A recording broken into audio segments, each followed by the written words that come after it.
IT grid case విచారణలో తెలంగాణ పోలీసులు వేగం పెంచారు. ఫిర్యాదుదారుడితో పాటు బాధితుల స్టేట్మెంట్ రికార్డు చేయనున్నారు. ఐటీ గ్రిడ్ సీఈఓకు పోలీసులు నోటీసులు ఇవ్వనున్నారు.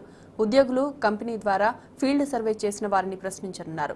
కంపెనీ ఉపయోగించిన డిజిటల్ స్టోరేజ్ మీడియాను సైతం పరీక్షల కోసం ఫోరెన్సిక్ ల్యాబ్కు పంపారు. IT grid company Seva Mitra app ద్వారా ఎలా ఉపయోగించింది, అటు ప్రభుత్వం ఇచ్చిన లబ్ధిదారుల సమాచారం వీళ్ల యాప్లో ఎలా చేర్చారనే దానిపై దర్యాప్తు చేయనున్నారు. అటు 2018-19 ఓటర్ లిస్టులో ఎలాంటి తేడాలున్నాయనే దర్యాప్తు చేయనున్నారు. ఈ కేసుతో సంబంధం ఉన్న అధికారులు, ప్రభుత్వ పెద్దలెవరైనా ప్రశ్నిస్తామని తెలంగాణ పోలీసులు తేల్చి చెప్పారు.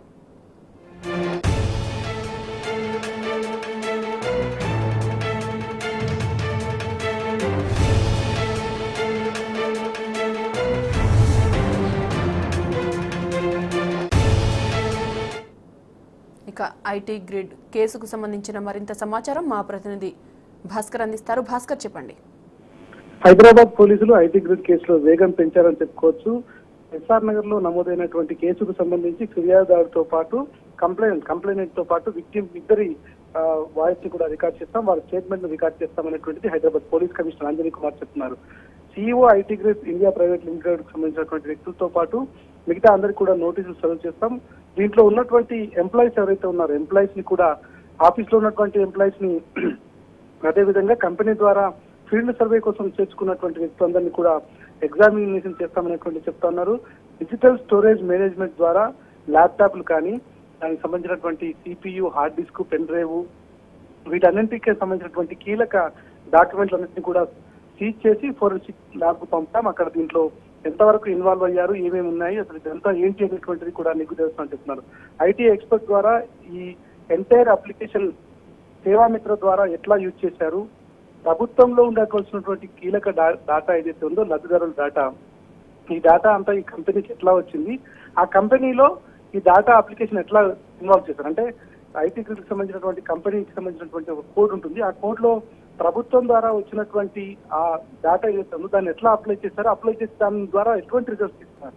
అదే కాకుండా 2018-19 ఓటర్ లిస్టు మెయింటెనెన్స్ లో ఎలాంటి ప్రాబ్లమ్స్ ఉన్నాయని, ఎట్లా డిఫరెన్స్ ఎట్లా వచ్చిందని కూడా గుర్తున్నారు. 2018-19లో ఉన్నటువంటి ఓటర్ లిస్ట్ తో పోలిస్తే ఇప్పుడు ఎంత తేడా వచ్చింది, ఆడిషన్స్, డెలిషన్స్ తీసేస్తే దాంట్లో ఎలాంటి వ్యత్యాసాలు వచ్చాయి. కొంతమంది చనిపోయి ఉంటారు, కొంతమంది వేరే దగ్గర ఉంటారు.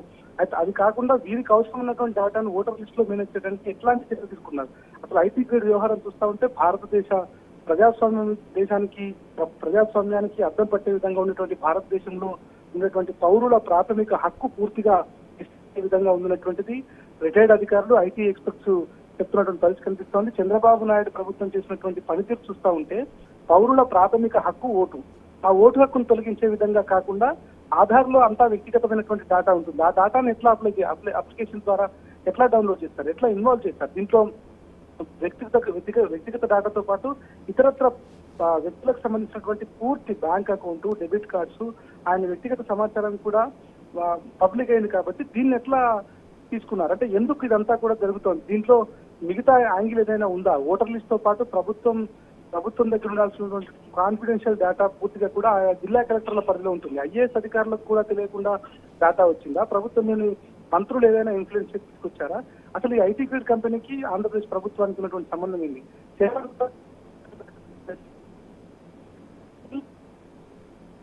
అసలు కొన్ని రోజులుగా తెలుగుదేశం పార్టీకి సంబంధించినటువంటి ఓన్ వెబ్సైట్ నడుస్తున్నటువంటి దాంట్లో భాగంగానే ఎన్నికల కోసం ఈ డేటా ఇచ్చారా, డేటా ఇస్తే దాంట్లో ఆడిషన్స్, డెలిషన్స్ లో చనిపోయినటువంటి వ్యక్తులు, వేరే ప్రాంతాలకు ట్రాన్స్ఫర్ అయినటువంటి వ్యక్తులు, వాళ్ళ ఓటర్స్ డెలిషన్స్, ఆడిషన్స్ తో పాటు కరెక్షన్స్ ఎందుకు ఏ లెవెల్లో జరిగాయి, 2018-19 ఓటర్ లిస్ట్ తో చూస్తే ఇప్పుడు ఎందుకు తేడాలు వస్తే దాన్ని ఎట్లా రివ్యూ చేయాలి. అందుకే దీని అంతటిని కూడా ఫోరెన్సిక్ ల్యాబ్ పంపడం, ఈ డిజిటల్ మేనేజ్మెంట్ లో భాగంగా ఏదైతే ఇష్యూ జరుగుతా ఉందో ఆ ఇష్యూని అంతటిని కూడా చెక్ చేయాల్సిన అవసరం ఉంది. ఇది ఒక్క రోజులో జరిగేటువంటి ఇష్యూ కాదు. సైబర్ హ్యాకర్స్, పెద్ద సైబర్ హ్యాకర్స్ సంబంధించినటువంటి ఇన్వాల్వ్మెంట్ దీంట్లో కనిపిస్తా ఉంది. కాబట్టి ఏం జరుగుతుంది అసలు, మాదాపూర్ లో ఉన్నటువంటి ఐటీ గ్రిడ్ కంపెనీలో ఒక రాష్ట్ర ప్రజల భవిష్యత్తు పూర్తిగా అక్కడ ఉంది. అక్కడ నుంచి ప్రజలు ఓటేసే హక్కును కూడా వీళ్ళే డిసైడ్ చేస్తున్నారంటే ఎంత పెద్ద ఎత్తున దీంట్లో ఫ్రాడ్ జరుగుతోంది, ఎంత పెద్ద ఎత్తున ప్రజల భద్రత పెద్ద ముప్పు పొంచి ఉందనేటువంటి కూడా తెలుస్తోంది.